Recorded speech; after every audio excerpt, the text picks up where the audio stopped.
Microbiologist at the University of Reading in the United Kingdom. Dr. Clarke, thanks for joining us on the program again. Let's talk about, there's a case in India where at least 15 Italian tourists have all tested positive for the virus. Can you glean any information from that about as far as how the virus is spreading? Well, this is exactly how the virus spreads. People pick it up from a country, doesn't matter where it is, get on an aeroplane presumably, travel somewhere else, again, it doesn't matter where it is, and spread it to the local population. There's every chance that these Italian tourists picked the virus up, were infected by the virus in Italy, and then took it to India.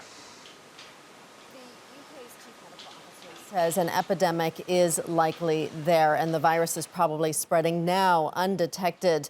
So health officials could be moving to try to delay rather than contain the virus. So do you think that this is inevitable, that there will be an epidemic in the UK? And how does focusing on delaying the virus make a difference?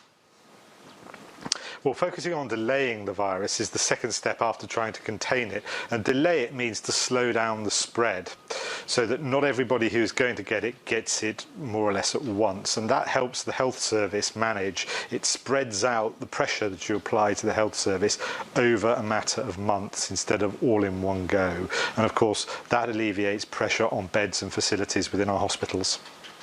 Let's talk about the outbreak in the U.S. state of Washington. Health officials are saying that the virus has possibly been spreading undetected since the middle of January. And officials are now warning that there could be a Wuhan-type outbreak there. Do you think that the virus has already gotten out of control and that government officials and health officials, it's a little bit too late for them now to try to contain it or slow it?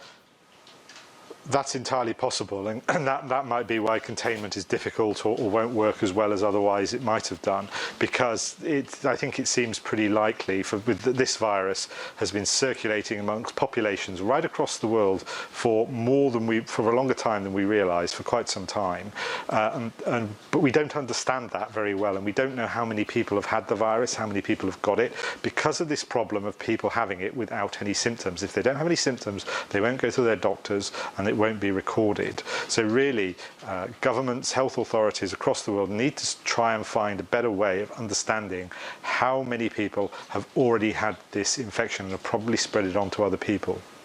Let's talk about not only just the large jump in cases globally, but going back to China, which of course was where the outbreak happened and has seen most of the cases. But we are starting to see the cases there, number of confirmed cases fall. Is this encouraging, or what we would typically see in an outbreak like this? And also, can we expect to see a similar pattern globally as this virus continues to spread?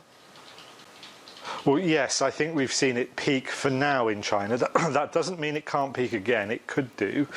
So, of course, when you come down from a peak, you get fewer cases. And I suspect that's what will happen elsewhere, including in the United Kingdom.